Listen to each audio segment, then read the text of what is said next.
Dieu nous a fait sortir pour nous faire entrer dans une bonne vie, dans un pays où coule le lait et le miel, dans la paix, dans la joie, dans la justice, pour savoir qui nous sommes en Christ, pour porter du bon fruit, pour pouvoir mener une vie désintéressée et dire en fait que nous avons aidé d'autres personnes et que parce que nous sommes là, la vie de quelqu'un d'autre s'est améliorée.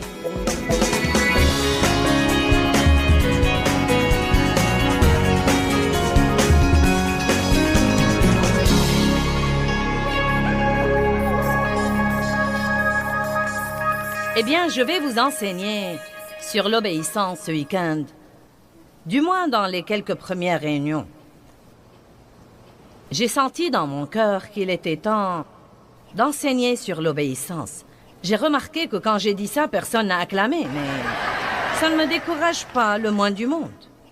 Si j'avais dit « je vais vous enseigner comment vous pouvez avoir un exaucement demain », la salle se serait déchaînée. Mais dans le fond, je vous apprends comment vous aurez un exaucement. Et je vais vous dire des trucs que vous avez peut-être besoin d'écouter plus que vous ne le pensez. Donc, je vais intituler ce message « Obéissez à Dieu et soyez bénis » parce que nous aimons tirer profit de tout et c'est cool. En réalité, quand j'ai enseigné cette série, je l'ai intitulée « Comment être radicalement et outrageusement béni ». Et je n'y ai pas mis le mot « obéissance » car je savais que personne n'allait l'acheter si je le mettais. C'est comme la série que j'avais faite sur la fierté, vous savez. Elle est restée là et je ne comprenais pas pourquoi personne ne l'achetait et Dieu m'a dit « Les gens qui en ont besoin sont trop fiers pour l'acheter. »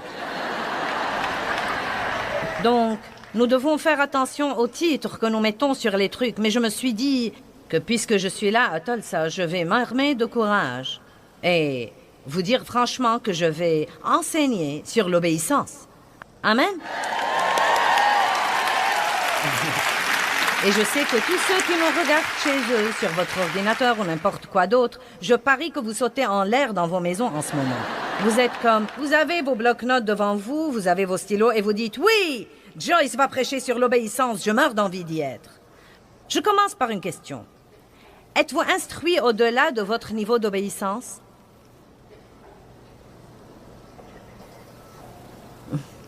De combien d'études de Bible avez-vous besoin avant de commencer finalement à obéir?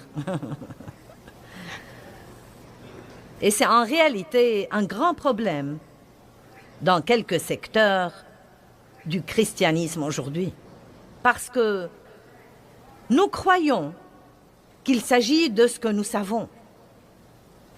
Mais ce que vous savez ne vous sert à rien si vous ne le mettez pas en pratique. Je vais répéter, êtes-vous instruit au-delà de votre niveau d'obéissance? Regardons le psaume 119, 17.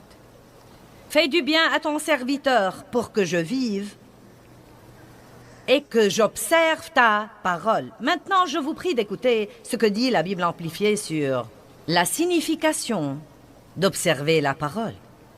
Elle dit l'écouter, l'accepter, l'aimer et y obéir. J'aime ça.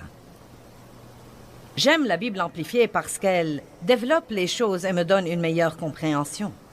Quand vous écoutez la parole, vous devez non seulement l'écouter, mais encore l'aimer. L'aimer. Vous devez aimer la parole. Vous devez aimer votre Bible. Vous devez respecter votre Bible. Vous devez prendre soin de votre Bible. Et ensuite, vous devez... Quand vous l'écoutez, vous devez l'accepter. Vous savez, beaucoup de gens écoutent, mais parfois nous l'écoutons et nous pensons à tous les autres que nous connaissons et nous souhaitons qu'ils soient là. Allez, l'avez-vous jamais fait? Quand j'ai dit je vais enseigner sur l'obéissance, certains ont pensé « si seulement mon adolescent était venu ». Ou bien « bon sang, c'était une réunion à ne pas rater pour mon mari ». Vous voyez, vous devez faire attention à ne pas venir à une réunion comme ça pour passer le temps. Et pour être là, parce que c'est la chose qui a lieu dans la ville ce week-end. Mais vous devez accepter ceci, et vous devez l'accepter dans votre vie d'une telle façon que vous vous asseyez là, comme une personne affamée qui dit « J'ai vraiment besoin de chaque mot. J'en ai besoin. Et je vais faire ça. Je vais l'écouter, je vais l'accepter. Je vais l'aimer. Et je vais agir en conséquence. » Maintenant, Il n'y a aucun doute là-dessus. Dieu nous a appelés à une bonne vie. Non, mais je pourrais vous donner des versets et des versets qui disent que Dieu nous a appelés à vivre une bonne vie. Jean 10, 10. Le voleur ne vient que pour tuer, voler et détruire. Je suis venu afin que vous ayez la vie et que vous en jouissiez, et que vous l'ayez abondamment, complètement, jusqu'au débordement. Jean chapitre 17, 13. Jésus dit, « Je veux que ma joie, mon allégresse, ma félicité remplissent vos âmes. » Genèse 1, 31. Dieu a créé tout ce qu'il a créé et il a dit, c'est très bon. Et je veux ouvrir une parenthèse là pour vous dire que vous avez été créés par la bonté de Dieu et que vous avez de la bonté en vous parce que Dieu est en vous. Et tant que vous croyez que vous êtes nuls, vous n'allez jamais vous élever à la vie que Jésus est mort pour vous donner. Un des plus grands problèmes que nous avons dans le monde entier, c'est la honte et les reproches et la...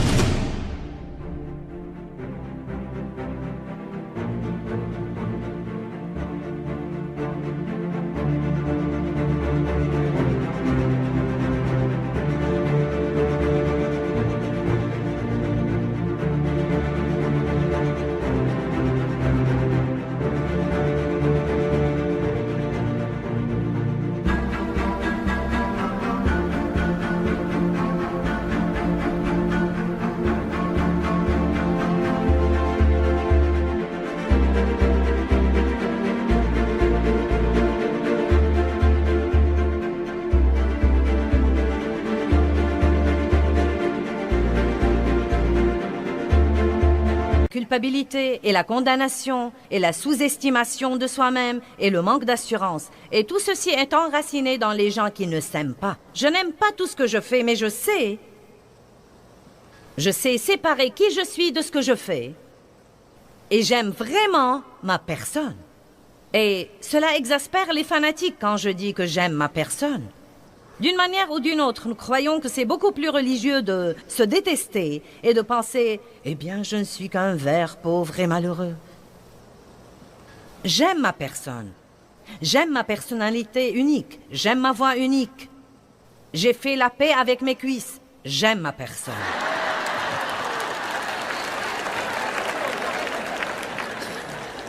Amen. Je n'ai pas l'intention de prêcher là-dessus ce soir, mais je veux vous dire tout simplement que je ne crois pas que vous puissiez avoir ce truc d'obéissance avant de vous aimer vous-même. C'est la réalité. Parce que je crois que si vous avez au-dedans de vous cette douleur, de la haine de soi-même et du rejet de soi-même, et si vous dressez toujours un inventaire de ce qui...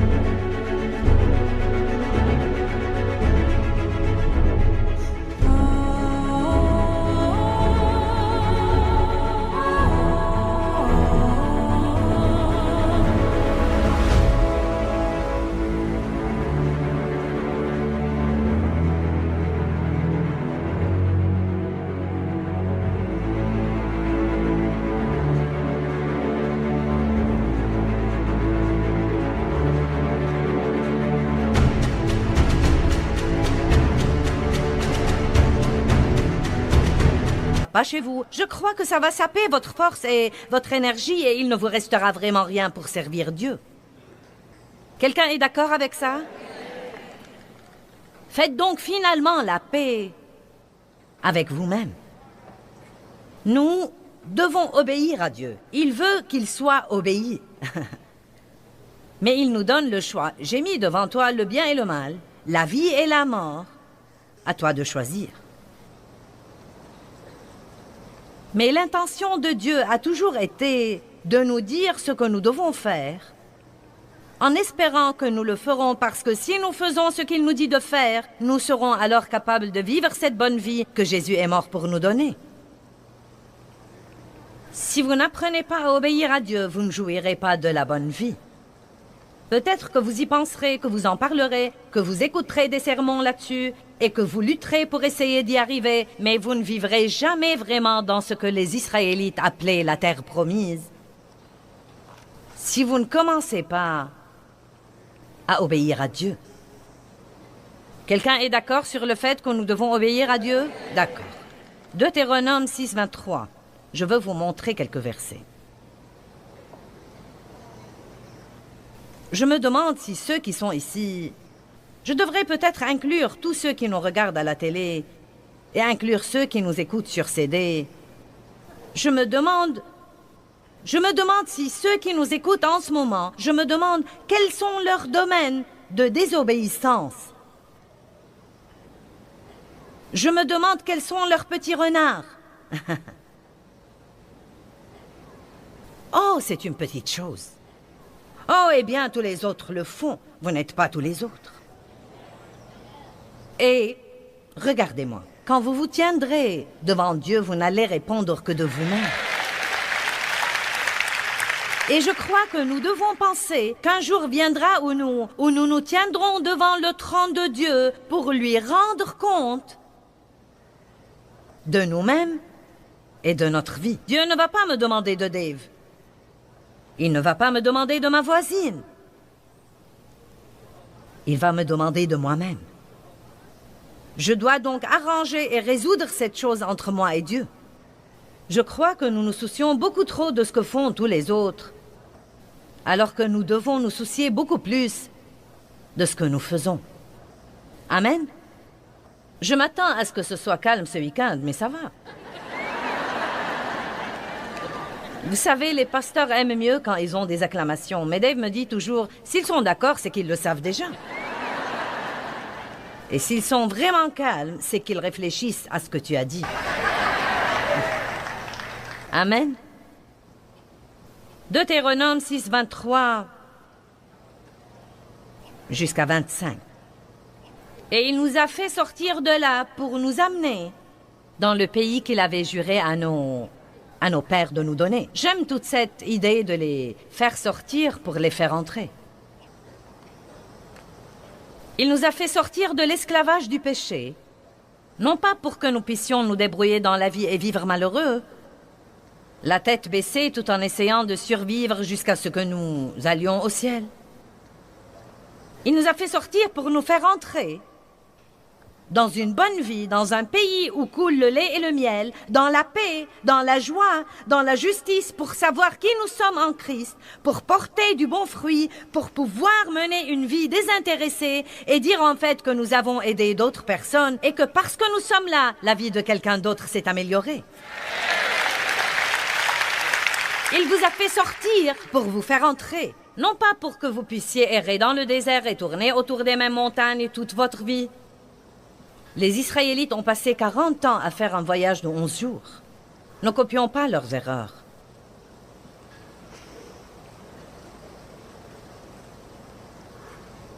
Lisons-le de nouveau. Et il nous a fait sortir de là pour nous amener dans le pays qu'il avait juré à nos pères de nous donner. Et l'Éternel nous a commandé de pratiquer toutes ses lois et de toujours craindre révérencieusement l'Éternel notre Dieu pour notre bien. Pour notre bien. Pourquoi nous dit-il de garder ses commandements? Pour notre bien. Ça ne change rien pour Dieu si nous observons ses commandements. Ça ne change rien pour Dieu si je suis obéissant. Ça ne change rien pour Dieu si je suis désobéissant. Mais ça change tout pour moi si je suis obéissant ou désobéissant. Je veux vous dire la vérité vraie. Nous n'avons pas à persuader Dieu de faire quoi que ce soit. Jésus a fait tout ce qu'il devait faire.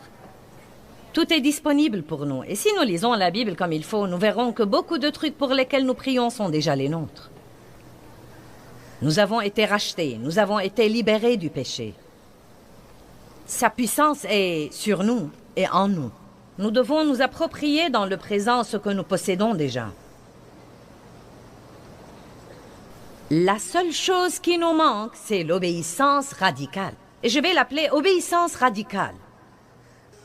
En fait, je crois que notre slogan pour ce week-end sera « Sois radical ». Et quand je dis « Sois radical », je ne parle pas d'un genre de frénésie émotionnelle. Mais je parle d'être radical dans l'obéissance. Je dis que si vous êtes la seule personne au travail qui ne transige pas, alors vous êtes radical. Amen. Nous devons donc avoir une obéissance radicale, non pas du genre « débrouillons-nous tout juste et essayons de nous introduire dans le ciel ». Mais essayons d'être le genre qui permet à Dieu de nous oindre de sa puissance et de nous confier ses dons et de nous permettre de luire pour lui comme des étoiles brillantes dans un monde obscur et mourant. Nous devons mener des vies qui amènent les autres à vouloir ce que nous avons.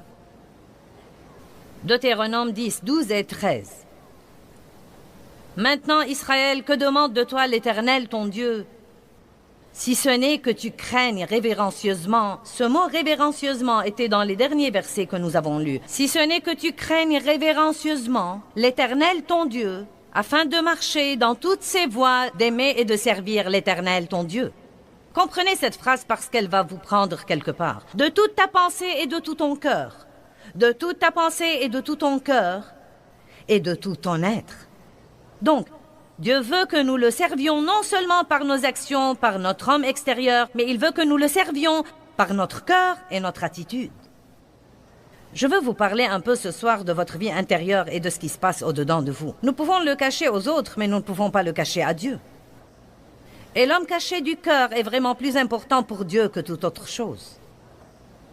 Le motif est très important pour Dieu. Quelle que soit la bonne œuvre que nous faisons, si nous la faisons avec un mauvais motif, nous n'aurons pas de récompense. Elle sera consumée par le feu. Pour que tu observes les commandements de l'Éternel et ses statuts que je te commande aujourd'hui pour ton bien. Maintenant, je crois que la vraie obéissance commence dans la vie intérieure. Elle commence dans la pensée. Et je crois que bien trop de chrétiens ont toujours des tas et des tas de pensées puantes.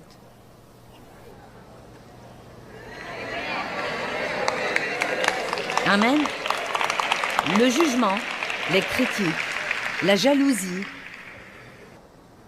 les pensées impures, les pensées perverties, et ainsi de suite. Un homme ou une femme ne commettent pas l'adultère sans avoir d'abord de mauvaises pensées. Il est très difficile de rester fâché si vous refusez d'avoir de mauvaises pensées. Et pourtant, dans le monde entier, les chrétiens sont fâchés. Je sais que vous ne l'êtes pas, mais honnêtement, certains d'entre vous sont non seulement fâchés, mais encore sont là ce soir avec la personne avec qui ils sont fâchés. Allez, je sais. Autrefois, Dave et moi allions à l'église fâchés tout le temps. Et vous savez, nous faisions le truc d'église. Nous saluons, le Seigneur soit loué, à Dieu soit la gloire, alléluia. Merci Jésus, si heureuse d'être là. Amen, amen, amen. Et nous nous disputions en retournant chez nous. Je me demandais pourquoi les choses ne marchaient pas comme il faut. J'avais eu, comme la plupart des gens, j'avais eu plusieurs moments vraiment mémorables dans ma vie avec Dieu. La plupart de vous pourraient le dire aussi. Le jour où vous avez reçu le Christ, peut-être le jour où vous avez été rempli de l'Esprit. Un de mes moments était quand j'ai compris l'importance de chercher la face de Dieu et non pas sa main. De ne pas chercher Dieu pour ce qu'il pouvait faire pour moi, mais pour qui il est. C'était une chose qui m'a vraiment changé la vie. Je m'en suis rendu compte en un instant, mais il m'a fallu une vie pour l'étudier. Mais un autre moment très, très, très important pour moi, un moment mémorable dans ma vie avec Dieu, était quand j'ai compris des Écritures la véritable importance de la vie intérieure. Et quelle que soit votre apparence, Dieu regarde le vrai moi au-dedans de vous. Et je vais vous dire quelque chose. Si vous gardez vos pensées et vos attitudes juste devant Dieu, vous serez un chrétien obéissant. Vous m'entendez?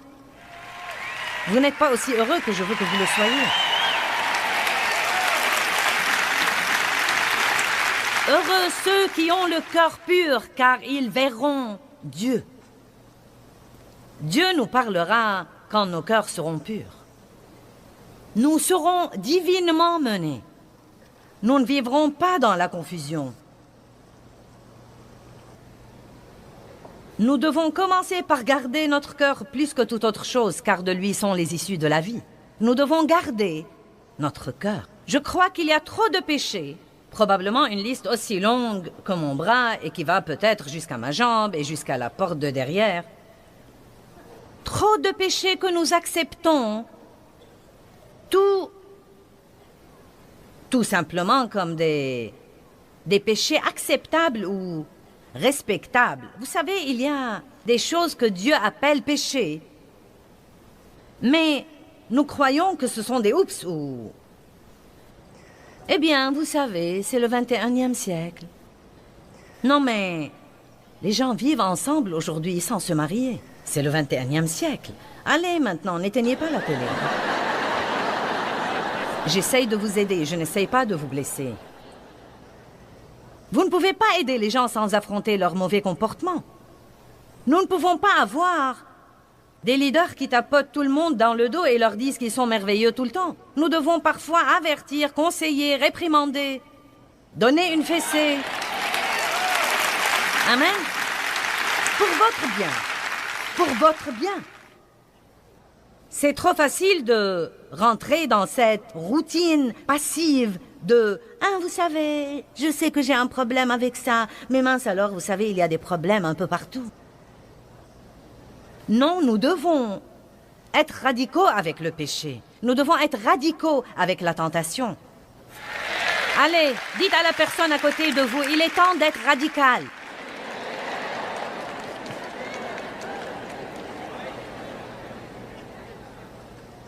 Non, mais... Comme je l'ai déjà dit, la liste est extrêmement longue, mais... Il y a un péché caché particulier dont nous voyons les résultats. À moins que nous n'y soyons exercés, nous ne discernons pas la racine de certains comportements. Mais un des péchés du type caché dans le cœur qui cause beaucoup de problèmes est en fait le péché de la fierté.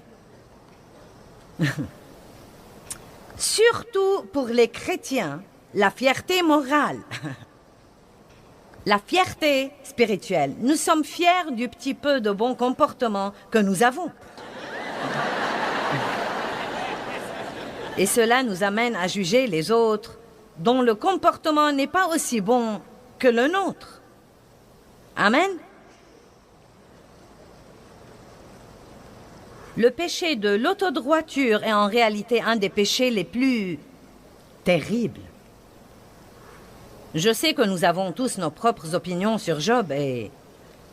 Vous savez pourquoi il a eu ses furoncles et toutes ces choses différentes. Je crois que Job était un homme merveilleux, juste, mais je crois qu'il avait une pointe d'autodroiture. Et je crois que Dieu essayait de s'occuper de ceci chez lui pour qu'il puisse le bénir davantage. Plus vous vous approchez de Dieu, plus vous devez comprendre que vous n'êtes rien sans lui et que vous ne pouvez rien faire sans lui. Impossible d'être fier de notre foi. Vous savez, nous sommes des gens de foi. Eh bien, d'où croyez-vous que vous avez eu cette foi? Nous n'avons rien que Dieu ne nous a pas donné. Tout ce que nous avons vient de Dieu. Tous les dons que vous avez viennent de Dieu. Mon don de communication vient de Dieu. Si vous êtes un grand chanteur, votre don vient de Dieu. Vous ne devez pas écouter quelqu'un d'autre chanter et penser « Eh bien, je chante mieux que toi. » Allez maintenant, je prêche bien, ne me huez pas. Je me rappelle qu'avant que Dieu ne me permette d'enseigner comme je le fais maintenant, j'observais les pasteurs à la télé et, oh, j'avais un désir si fort de le faire. Je pensais en les regardant, je pourrais de loin vous surpasser. Pas étonnant que je sois restée tout ce temps à enseigner 25 personnes et Dieu ne me laissait rien faire. Allez! Non mais si vous êtes à l'église le dimanche matin et que vous pensez « Mince alors, je peux sûrement chanter sous la douche mieux que ce leader d'adoration. » Je ne comprends pas pourquoi on ne m'a pas demandé de monter là. Écoutez vos pensées. Pas besoin d'aller très loin pour comprendre pourquoi Dieu ne vous a pas promu. Dieu ne promeut pas les gens parce qu'ils peuvent faire quelque chose, car c'est lui qui donne des dons à n'importe qui. Il promeut les gens qui ont du caractère et les gens qui ont un cœur juste. Amen. Vous voyez, beaucoup de gens ont des dons qui peuvent les prendre quelque part. Oh non, mais...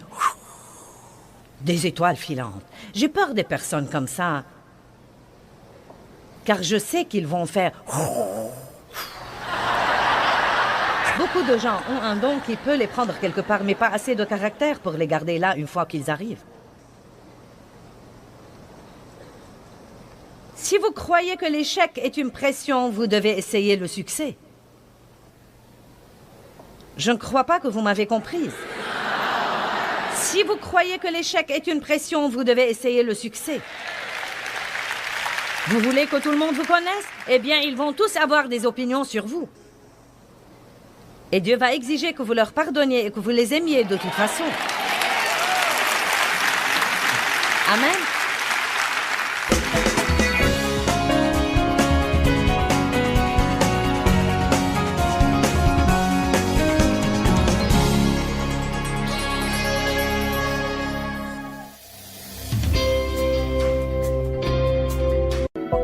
Eh bien, êtes-vous prêt à dépasser votre passé? En d'autres termes, y a-t-il des choses que vous auriez aimé ne pas avoir faites ou des choses que vous auriez aimé avoir faites et que maintenant vous n'y pouvez rien? Vous savez quoi? Il est temps de passer outre. Restez donc avec nous et apprenez à le faire.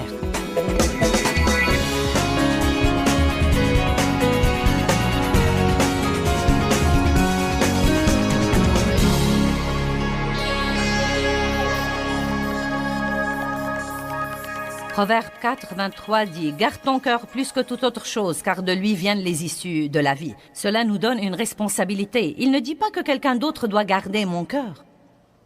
Il dit « Garde ton cœur plus que toute autre chose. Garde-le maintes et maintes fois, car de ton cœur viennent les issues de la vie. » En d'autres termes, si vous voulez avoir la vie que Jésus est mort pour vous donner, vous devez faire très attention à votre attitude et à vos pensées. Satan cherche à bâtir des forteresses dans nos pensées. C'est un domaine où il domine notre pensée, où il nous trompe par les mauvaises pensées. Nous sommes censés renverser toutes ces forteresses. Nous avons des armes, nous sommes dans une guerre. Nos armes ne sont pas des armes naturelles. Vous ne pouvez pas vaincre l'ennemi en l'étranglant. Vous ne pouvez pas vaincre le diable en le liant, en l'emprisonnant. Toutes les armes efficaces que nous avons contre le diable sont des armes que nous ne pouvons pas voir. Les choses spirituelles sont des choses réelles, mais nous ne pouvons pas les voir. Une de ces armes est la parole de Dieu. Vous ne saurez même pas si le diable vous ment si vous ne connaissez pas la parole. La louange et l'adoration est une arme contre l'ennemi. Et nous devons, j'ai dit hier que nous devons penser moins et remercier plus. En d'autres termes, nous devons être plus reconnaissants et exprimer notre reconnaissance. Mais au lieu de trop penser, nous pensons parfois d'une façon excessive. Nous pensons aux choses que nous faisons mal tous les jours et nous oublions de remercier Dieu pour la grâce qu'il nous a donnée pour bien faire peut-être 150 choses. Nous pensons aux 2 choses que nous n'aimons pas dans notre vie et aux 2 choses qui nous exaspèrent chez une personne avec qui nous sommes en relation et nous oublions de remercier Dieu pour toutes les autres choses qui sont positives et qui sont bonnes. La prière est une arme spirituelle. Le Seigneur m'a dit la semaine dernière une chose très intéressante pendant que je priais. Il y a un verset dans l'évangile de Jean où Jésus demande 3 fois à Pierre, « Pierre, m'aimes-tu? Pierre, m'aimes-tu? Pierre, m'aimes-tu? » Et évidemment, il essayait de lui dire quelque chose. Eh bien, si tu m'aimes, il va y avoir des sacrifices que tu seras obligé de faire et tout ne va pas toujours marcher à ton idée. Es-tu donc sûr que tu m'aimes vraiment? Eh bien, je priais et le Seigneur m'a dit, « Joyce, crois-tu vraiment à la puissance de la prière? » « Oui, Seigneur. » Puis il a répété, « Crois-tu vraiment à la puissance de la prière? » Eh bien, oui. « Joyce, crois-tu vraiment à la puissance de la prière? » Au moment où je l'ai entendu me le dire 3 fois, j'ai su que le Seigneur essayait de me dire que la prière est probablement beaucoup plus puissante que nous ne le croyons et que nous ne le comprenons. La prière devrait toujours être notre première ligne de défense. Et si nous croyons vraiment à la puissance de la prière, comme nous aimons penser que nous croyons, nous n'essayerons pas tout ce que nous pouvons essayer avant de dire « Je crois qu'il n'y a plus rien que je puisse faire à part la prière ». Donc là, encore, quand un problème se pose dans notre vie, nous devons penser moins et prier plus, car ce que nous faisons, c'est que nous essayons de le résoudre en raisonnant. Nous entrons dans notre pensée et nous essayons de trouver ce que nous pouvons faire pour résoudre ce problème. Et la vérité est que si l'Éternel ne bâtit la maison, ceux qui la bâtissent travaillent en vain.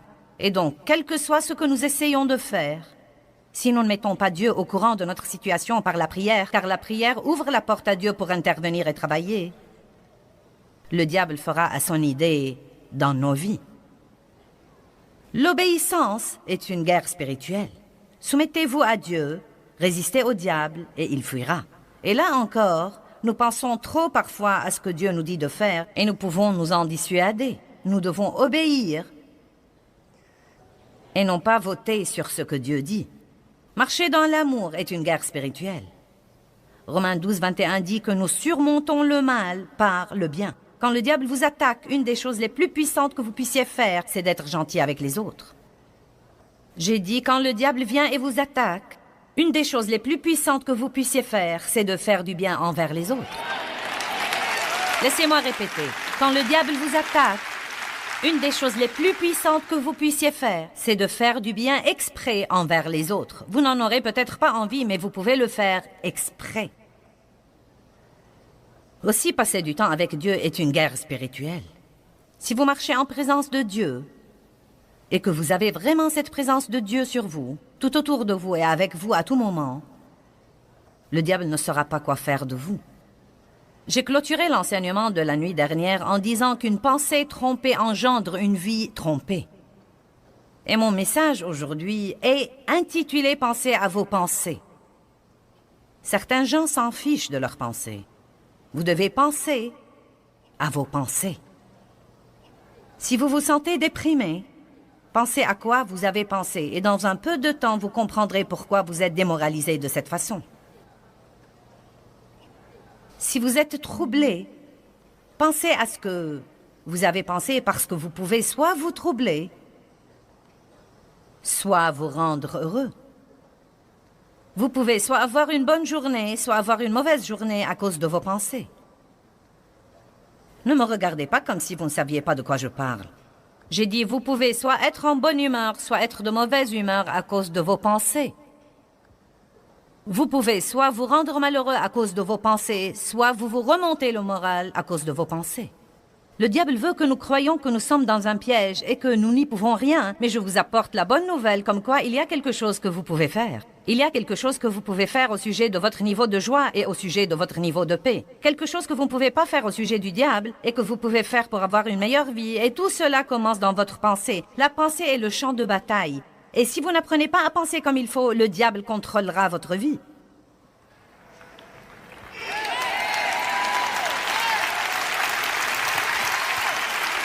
Une pensée trompée engendre une vie trompée. Qu'est-ce que la tromperie? La tromperie veut dire que le diable vous ment et que vous le croyez. Ou que l'ennemi qui travaille par une autre personne vous ment et que vous le croyez. Amen? Vous ne devez pas être trompé. En fait, la Bible nous dit, dans Matthieu 24, 4, « Prenez garde que personne ne vous trompe et ne vous égare. » C'est à nous de veiller à ne pas être trompés. Là encore, si vous ne connaissez pas la parole, vous ne saurez pas que vous êtes trompés. Mon père a abusé de moi sexuellement dans mon enfance pendant de nombreuses années, et donc, le diable a bâti beaucoup de forteresses dans ma pensée. Eh bien, tu auras toujours une vie inférieure, car tu es maintenant une marchandise sale et usagée. Puis j'ai découvert là-dedans que mon avenir n'est censé rien avoir avec mon passé. N'est-ce pas une bonne nouvelle? J'ai découvert qu'il n'est jamais trop tard pour un nouveau commencement. Jamais trop vieux pour prendre un nouveau départ. Qu'on n'a jamais trop de problèmes pour arriver à avoir une bonne vie. Mais avant de savoir ce qu'il y avait là-dedans, je ne savais pas que je croyais un mensonge. Vous devez connaître la parole de Dieu. Dans Genèse chapitre 3, 1 à 6, nous voyons qu'Ève a été trompée par les mensonges de Satan. Quand le diable veut un accès à votre vie, il commence à dire à votre pensée des choses qui ne sont pas vraies.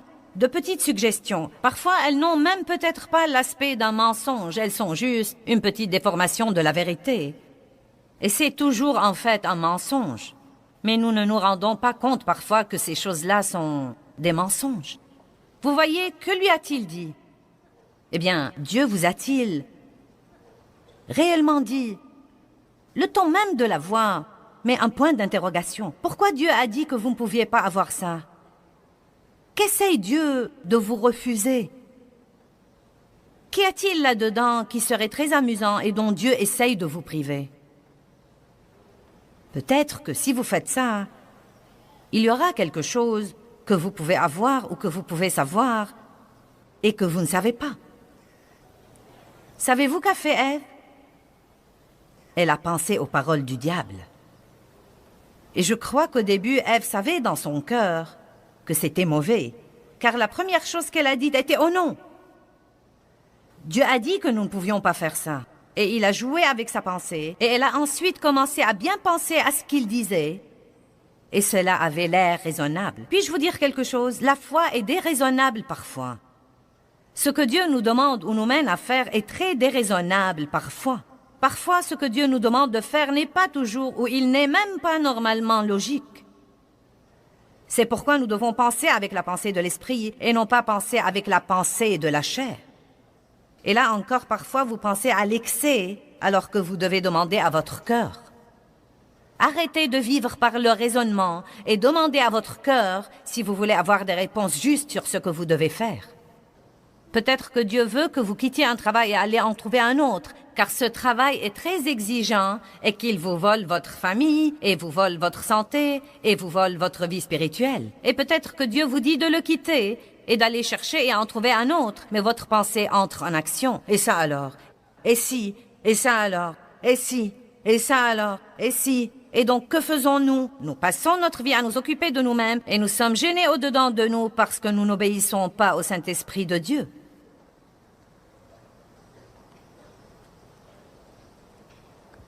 Laissez-moi vous dire quelque chose. Votre destinée ne sera jamais accomplie si vous n'apprenez pas à être mené par le cœur et non pas la tête. Car croyez-moi, Dieu m'a dit de faire des tas de choses qui étaient illogiques pour ma tête. Et beaucoup de ce que Dieu vous dit de faire n'aura aucun sens pour vos amis. Et ils vous diront que ça n'a aucun sens. Ça n'a aucun sens, ça n'a aucun sens. Eh bien, ce n'est même pas raisonnable, ce n'est même pas logique. Vous savez quoi? La sagesse du monde n'est pas la voix de Dieu. Ouvrez avec moi à 1 Corinthiens 3, verset 18. Et je ne suggère pas que nous devons tous sortir et voir à quel point nous pouvons être stupides, mais je vous dis que vous devez suivre votre cœur et non pas votre tête. 1 Corinthiens 3, 18 à 20.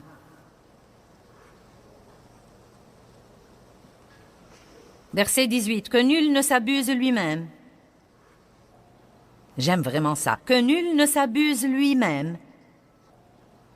Si quelqu'un parmi vous se croit sage à la manière de ce monde, qu'il devienne fou, qu'il renonce au discernement de la chair et qu'il reconnaisse qu'il est ennuyeux, stupide, idiot, sans savoir ni vraie connaissance, afin de devenir vraiment sage. Maintenant, savez-vous ce qui trompe beaucoup de gens? La connaissance de ce monde.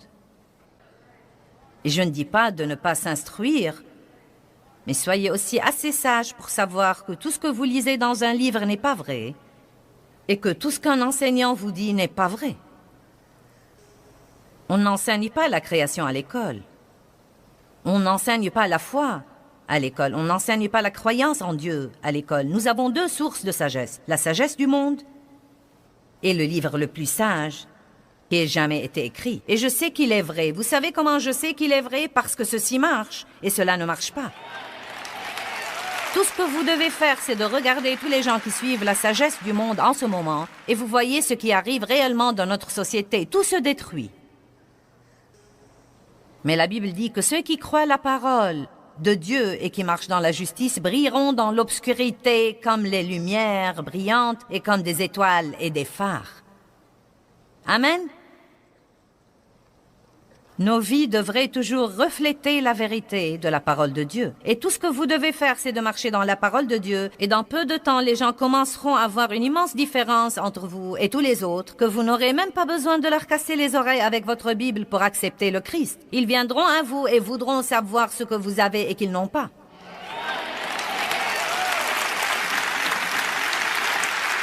Et là encore, je ne critique pas l'instruction, car l'instruction est merveilleuse. Mais je dis qu'il y a un discernement et une sagesse qui la dépassent de loin.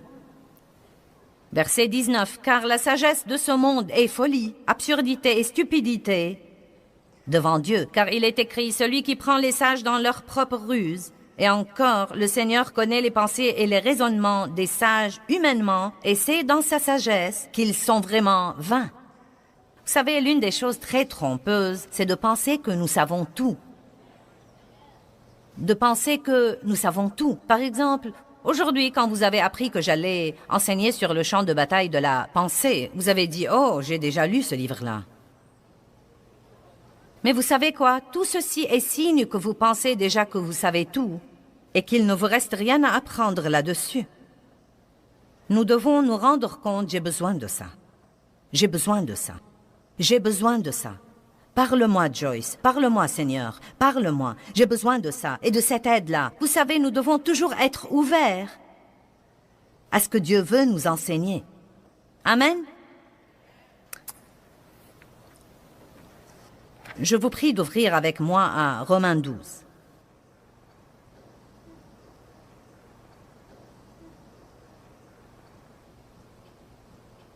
C'est probablement un des premiers versets que tout nouveau chrétien devrait apprendre et comprendre. Romains 12, 2. Ne vous conformez pas à ce monde, mais soyez transformés. Transformer veut dire changer de fond en comble. Soyez transformés par le renouvellement complet de votre pensée. Transformés. Quand quelqu'un est régénéré, la Bible dit, si quelqu'un est en Christ, il est une nouvelle créature. Les choses anciennes sont passées, voici toutes choses sont devenues nouvelles spirituellement parlant. Votre homme spirituel est maintenant tout nouveau et Dieu a un plan extraordinaire pour votre vie. Mais vous savez quoi? Bien que vous soyez régénéré et bien que vous alliez au ciel et bien que Dieu ait un bon plan pour votre vie, et bien que vous puissiez prospérer et vous puissiez réussir et avoir la grâce et avoir tant de bonnes choses qui vous sont réservées, si vous ne renouvelez pas votre pensée selon la parole de Dieu, si vous n'apprenez pas à penser d'une façon différente, vous ne profiterez de rien de tout ce qui vous appartient. Cela ressemble à quelqu'un qui a $1 million à la banque et qui vit dans la pauvreté, soit parce qu'il ignore qu'il l'a, soit parce qu'il ne sait pas comment le retirer. Vous devez renouveler votre pensée. Vous ne devez pas être désespéré, vous ne devez pas être déprimé. Ce n'est pas parce que vous vous sentez déprimé que vous devez rester déprimé. Ce n'est pas parce que vous avez commis une erreur que c'est la fin du monde. Vous n'êtes pas dératé parce que vous échouez. Vous devenez dératé quand vous arrêtez d'essayer. Mais vous voyez, ce n'est que quand j'ai commencé à lire la Bible que j'ai appris toutes ces choses-là. Alléluia. Ne vous conformez pas à ce monde, ne pensez pas comme le monde, n'agissez pas comme le monde, ne désirez pas ce que le monde désire, mais soyez transformés, complètement changés. Vous savez qu'une chenille se transforme en un beau papillon. C'est la meilleure analogie que nous puissions donner. Qui dirait jamais avoir un beau papillon qu'il puisse venir d'une chenille? Et beaucoup d'entre vous, comme moi, étaient des chenilles et deviennent des papillons. Mais il faut une transformation. Il faut un changement intérieur. Quelque chose doit se produire à l'intérieur de vous avant qu'il ne se manifeste à l'extérieur de vous. Aussi sauvés que vous soyez, si vous pensez toujours comme des pécheurs, vous n'aurez jamais une bonne vie. Soyez transformés par le renouvellement complet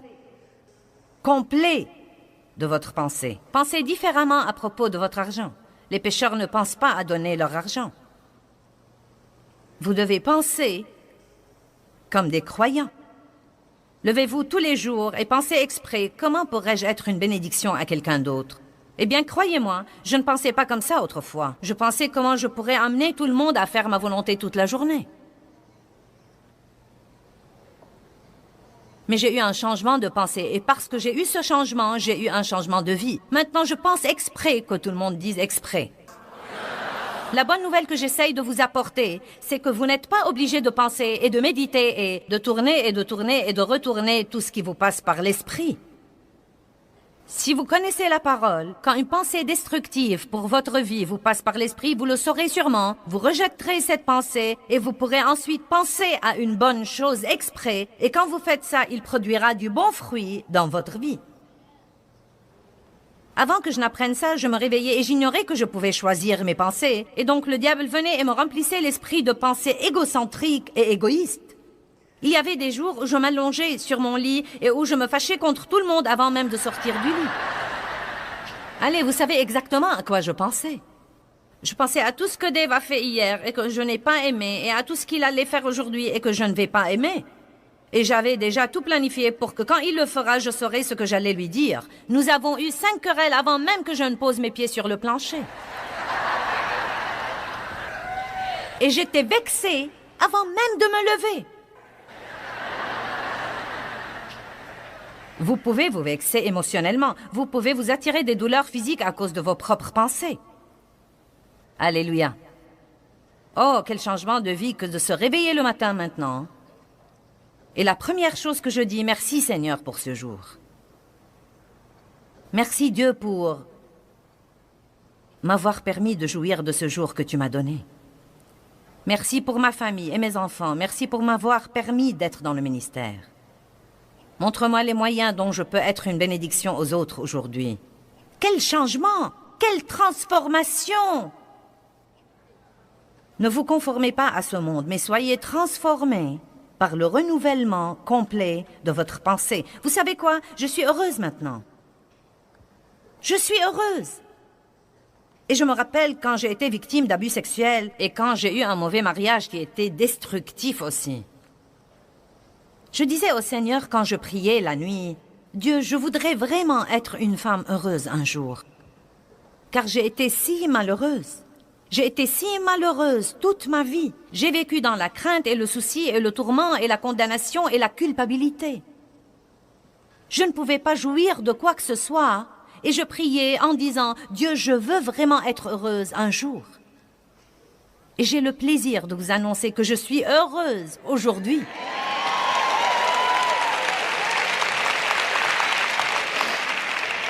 Et je suis même plus contente de vous annoncer que mon bonheur n'est pas basé sur les circonstances. Parce que ce n'est pas vraiment le bonheur, c'est la joie du Seigneur. Mais vous savez quoi? Je pourrais m'attirer une mauvaise humeur par mes pensées. Non, mais je pourrais littéralement aller m'asseoir là, et si je décidais de penser à de mauvaises choses pour 30 ou 40 minutes, non, mais je pourrais honnêtement piquer une crise à cause de mes pensées. Je pourrais avoir une mauvaise attitude à cause de mes pensées et me fâcher contre tout le monde et vouloir les gronder. Je ne supporte plus ces trucs-là. Tout le monde ne fait que m'exploiter et tout le travail ici, c'est moi qui le fais.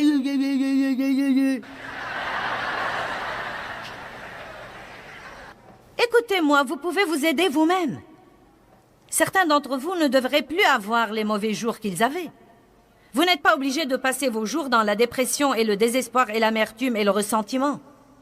Mais si vous continuez à vivre en attendant qu'une chose miraculeuse se produise quelque part, ou qu'un autre pasteur célèbre arrive en ville et vienne vous saluer de sa petite main chaude,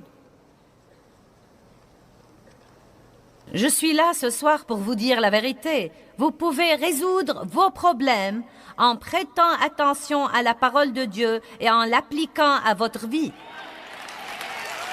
Mais rien ne changera dans votre vie si vous ne changez pas votre pensée. Si vous avez des pensées puantes, vous aurez une vie puante. Laissez-moi le dire à nouveau et vous le faire comprendre. Je dois répéter ceci plusieurs fois parce que c'est une nouvelle, toute nouvelle pour nous parfois. Croyez-moi, vous ne devez pas penser à tout ce qui vous passe par la tête. Vous pouvez détruire ces pensées-là. Vous pouvez dire non et vous pouvez aussi exprès remplir votre pensée de quelque chose de bon. Vous pouvez penser à ce que vous voulez vraiment penser.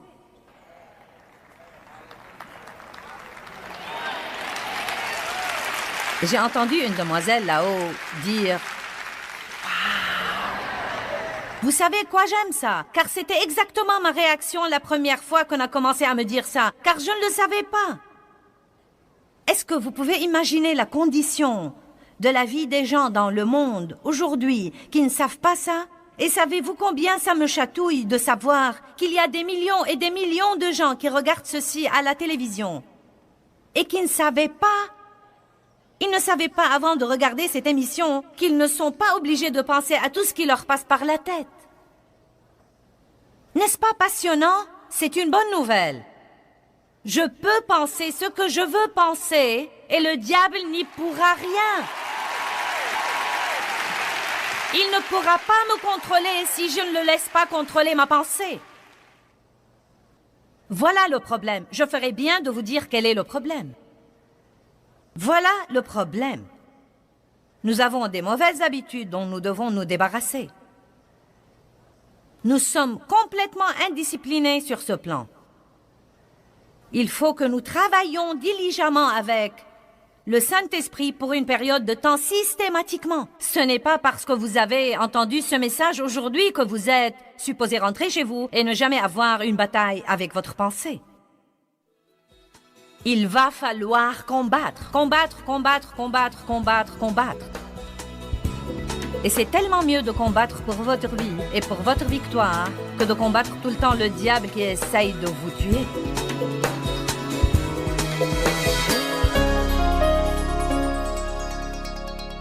J'avais pendant une grande partie de ma vie ce que j'ai appris à appeler une pensée puante. Et à cause de cela, je disais très souvent, eh bien, ma vie pue. Si vous n'aimez pas l'aspect que prennent les choses dans votre vie, vous devez peut-être, vous aussi, changer votre pensée.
khắp phương trời vẫn nhớ tới quê hương. Người về đây thăm làng trù quê mẹ và làng sen quê cha, xúc động bồi hồi người rơi giọt lệ. Thương mái nhà tranh, thương đất mẹ nghề,